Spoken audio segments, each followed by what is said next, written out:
Greetings. I am Dr. Unique Morris Hughes, Director of the DC Department of Employment Services. On behalf of Mayor Muriel Bowser, thank you for joining us for our weekly Wellness Wednesday, hosted by the Office of Paid Family Leave. The Bowser administration has created various platforms to bring awareness to and promote health and wellness while continuously working to close the gap in health disparities, especially in minority communities. This extends to DC's paid family leave program as we ensure families don't feel the burden of choosing between their job security and caring for themselves and their families. We have created this virtual engagement platform that will feature local experts who will discuss various topics around health, fitness, and overall wellness. Our paid family leave team are on hand to offer wellness tips and preventive care guidance. For questions about benefits and how to apply, visit dcpaidfamilyleave.dc.gov or give us a call at our contact center at 202 899 3700. Be well. Good afternoon. My name is Jillian Griffith, and I'm one of the nutritionists on Giant Foods nutrition team. Giant Food Stores is excited to partner with the Office of Paid Family Leave. There are 3 types of paid family leave, and the maximum amount of leave you can receive is 8 weeks. So today, in part 2 of our Reclaiming Your Health series, I'm going to provide 8 tips for adding more fruits and veggies into your day in support of DC Office of Paid Family Leave.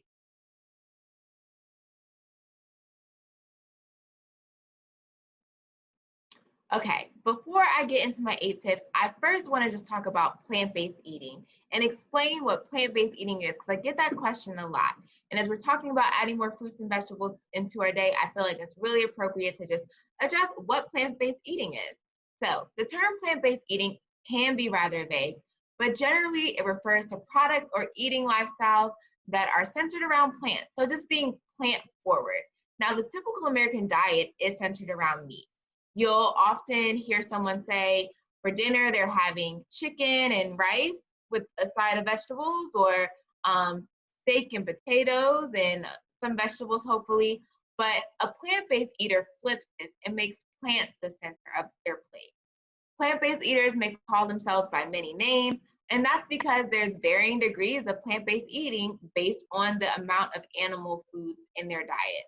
So you have the flexitarian, which sometimes eat seafood or sometimes eat meat, and it's just driven by their personal preference and just the time of day or week or month.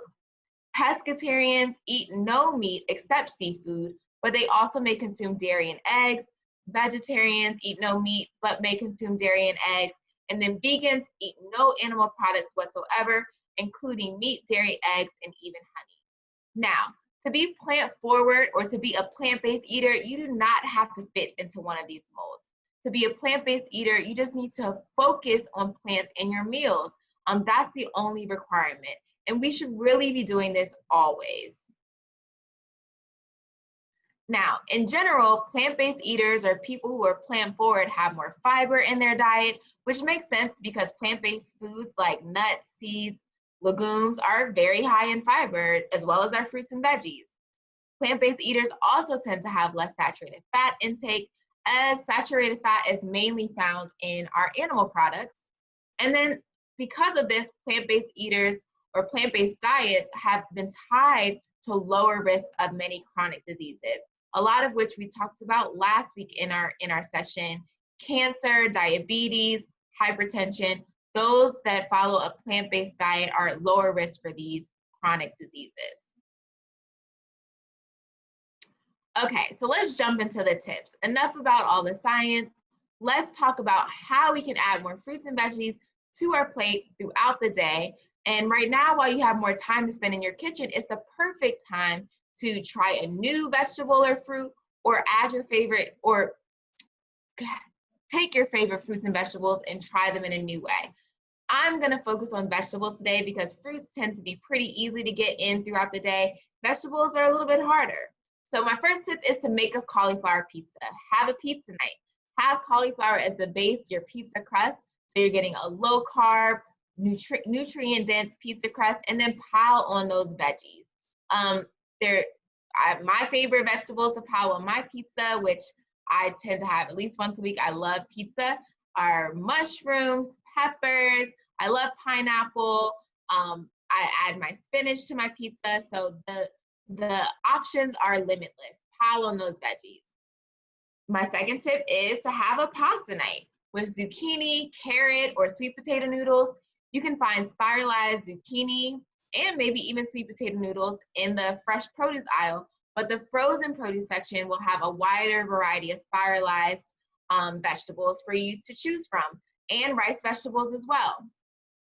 Third tip is add a veggie burger to that grill this summer. You know, the temperature is heating up, we're, you know, cooking out, but make sure that we're not forgetting our vegetables. You can throw vegetables on the grill, but it's even better when you put them in a veggie burger. You can buy veggie burgers already made at the store, or you can make them yourselves, and black beans are a great base for a veggie burger. Tip number 4 is to make vegetable fritters.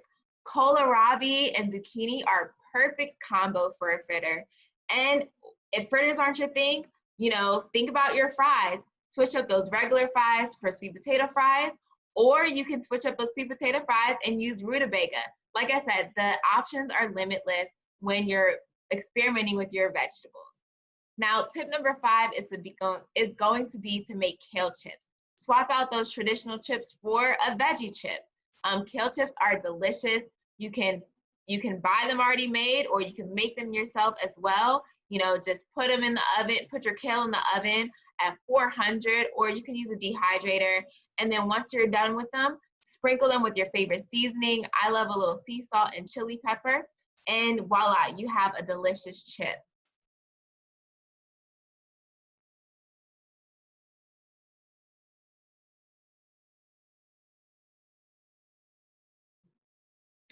Okay, now if you're thinking about going plant-based or just being more plant-forward, but it hasn't been your thing in the past, you want to just start small. Reduce your meat portions rather than eliminating.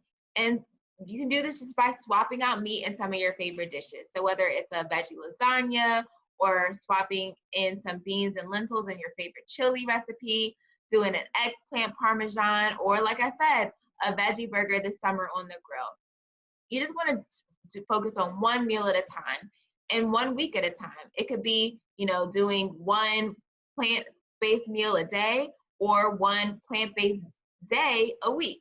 Just start where you feel most comfortable and where you think that you can continue to have lasting changes. All right, moving on to my 6th tip, start with breakfast. Breakfast, there's tons of ways for us to get veggies as well as fruits into our breakfast. Smoothies, I love smoothies, especially this time of year as it's warm outside. Love to start my smoothies with a dark leafy green base. So whether it's kale or spinach or whatever your favorite dark leafy greens are, we know that they're a great source of iron, a great source of calcium. So always start your smoothies with a dark leafy green base.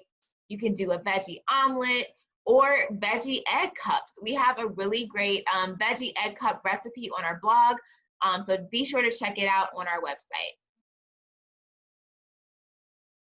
Now, if it's not breakfast, step number 7 or tip number 7 is to focus on lunch. Salads are an easy way to get veggies in, especially during the summer months when so much produce is in season and you can get it locally. Tons of different leafy greens for you to choose from, tons of vegetables for you to pile onto those leafy greens. But you don't always just have to focus on veggies on top of those leafy greens. You can also use protein from chickpeas, from beans, from nuts, from seeds, lentils or grains. I love to do grain bowls salads. So there's so much variety that you can do with your salad this summer. For lunch, you can also do a whole wheat wrap with unlimited roasted vegetables, and then pair that with some hummus on the side and a piece of fruit, and you have a well-balanced meal. All right, and step number 8 or tip number 8 is just to focus on dinner. Maybe breakfast and lunch, you know, aren't as plant forward, but you can always, you know, round it out with dinner. Stir fries are an easy way to pile on a variety of vegetables, peppers, broccoli, carrots, snap peas, whatever your heart desires. Chili, there's tons of vegetables that you can throw in your chili, and it's something easy you can throw in a slow cooker in the morning and then have it ready for dinner. sheet pan veggies. I love to do sheet pan veggies in my house because they're super easy. You just roast your favorite vegetables on 400, salt, add a little olive oil, your favorite seasoning, and it's ready to go. Definitely check out our blog for produce forward, vegetable forward, meal inspiration. There's tons of these ideas on our blog for you to try at home. All right, now I wouldn't be a supermarket or a retail dietitian without sharing with you some of my favorite products that can help support you be more plant forward in your day-to-day. Plant proteins score big in Guiding Stars, and Guiding Stars is our nutrition ranking system at Giant. So you see, we have edamame, which is a great source of protein as well as fiber. You can add that to your salad or drop it into your soup. I love to snack on chickpeas. So roasted chickpeas are delicious. They're crunchy. This one on the screen has sea salt, so you're still getting that salty flavor. So it's a great snack swap for those chips. Peanut butter is a great source of protein that you can add in throughout your day, whether it's on some toast or in your smoothie. All right, now if you're trying to go plant-based, but you are definitely a meat person, these meats are for meat lovers who want options. They taste and have texture similar to real meat. Now, they may have greater impact on the environment than your health, so we should still treat these meat alternatives as we would regular meat and think about our portion size and how much and how often we're having them. They often are just as high in saturated fat as meats, so you want to treat them as you would traditional meats. And then can't forget about our produce, because we've been focusing on produce, we've been focusing on vegetables today. Cut vegetables, as I was saying, with those zucchini noodles, allow you to have more time with your family and less time in the kitchen. So you can buy them already spiralized in the fresh produce section. Giant offers a variety of pre-cut vegetables, including those trendy zucchini noodles. Bright Farms is locally grown for Giant all year round in Culpeper, Virginia. So it's not so far from their farm to our store to your plate. So Bright Farms is one of my favorite dark leafy greens, as well as in the freezer aisle, you can buy frozen vegetables, or those spiralized noodles as well. So don't sleep on the freezer aisle. There's tons of vegetable inspiration in the freezer aisle. One more brand that I do want to throw out there is Bowery Farm. It's a new product in Giant's produce aisle. They also have leafy greens, and their farm is right outside of Baltimore. So another one of those local farmers that is not too far from their farm to our plates. All right, now our grains. Dave's Killer Bread is packed with whole grains and seeds for added fiber. Kodiak cakes, which are one of my favorites, are 100% whole grain, whole wheat, high protein pancake and waffles. And then I love the Nature's Promise microwavable quinoa bags because it makes quinoa so simple and accessible. All right, now let's just quickly cover some other plant-based nutrients that can give us a little bit of a nutrient boost. Nutritional yeast for B12 has a cheesy flavor. It's really great on popcorn. Good Karma products contain omega-3 fatty acids from flax seeds, so it's a really great milk alternative beverage. And then flax seeds for omega-3s. But you want to make sure when you buy flax seeds or you're using them, they're ground and not a whole seed. But another great source of omega-3 fatty acids, as well as fiber, which is going to keep us full. I like to add flax seeds to my oatmeal or add it into my smoothie. All right, so those are my tips for this week. As always, you can reach us at giantfood.com/nutrition or email nutrition@giantfood to work with one of the Giant's nutritionists one-on-one, or to find out more about our classes, to listen to our podcast, or to access our blog, which all of these resources give you tons of more nutrition inspiration as well as recipe inspiration.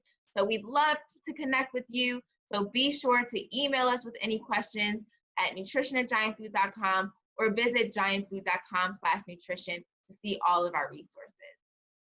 And with that, I want to thank you for your time. This wraps up this week's episode, and I look forward to seeing everyone again next week.